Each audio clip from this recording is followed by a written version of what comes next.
This is the paramecium, as you can see over here.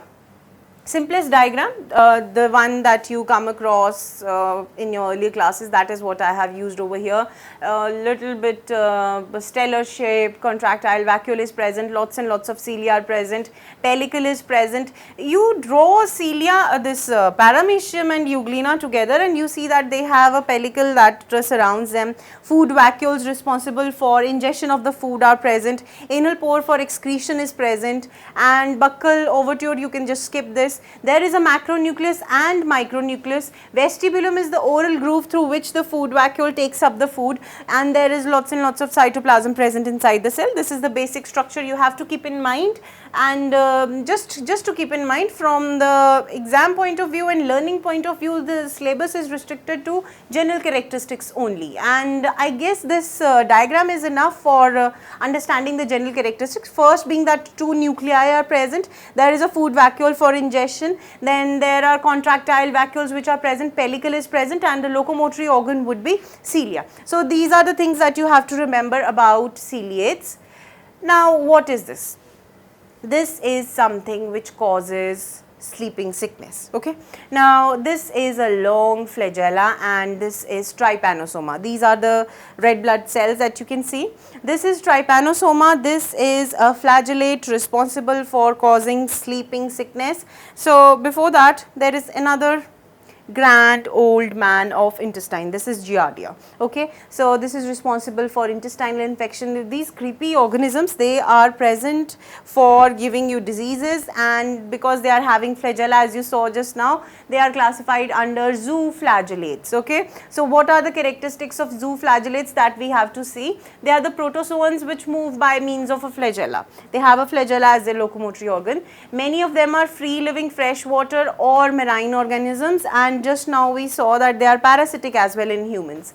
Many live in symbiotic relationship with other organisms. Now that symbiotic relationship could be beneficial, but most of them, they are parasitic. The example that we have is Trichonympha live in the gut of termites that we discussed in the beginning itself. It digests the cellulose. So the cellulose that is eaten by the termites which eat the wood, that is not digested by the termite itself, because termite is basically an animal. It is an arthropod, and arthropods or animals, we say, they do not have much of the cellulose digestion mechanism, and this Trichonympha which is present inside their gut, that is in symbiotic relationship. That means it is getting that shelter inside the gut, and at the same time it is giving cellulose for digestion of the food.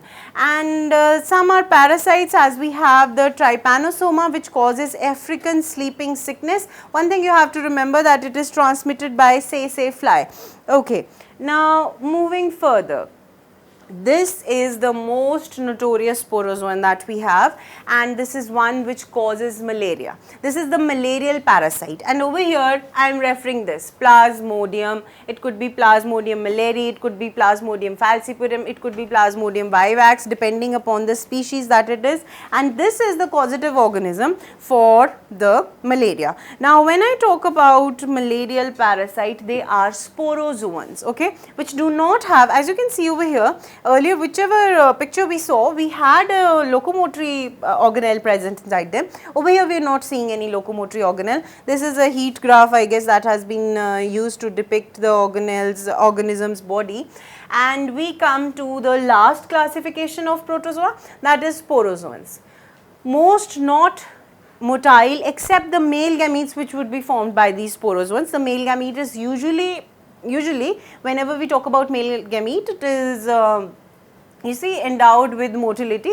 So in this case, these are typically like animals. We can call them typically animals. That is why few of the authors, as I am repeating it again and again, in some books, if you are referring to the books, you would find protozoa under kingdom Animalia, but in some books you are going to find it under protozoans. And when we talk about sporozoans, most of them, they are non-motile. Their male gametes would be motile. They have complex life cycles in the way that they have many stages inside them. They could have those which are parasitic. When you study about Plasmodium, you are going to come across the thing that they have a secondary host, they have a primary host. There are so many life stages that they show. So there are complex life cycles, and many life stages would be shown.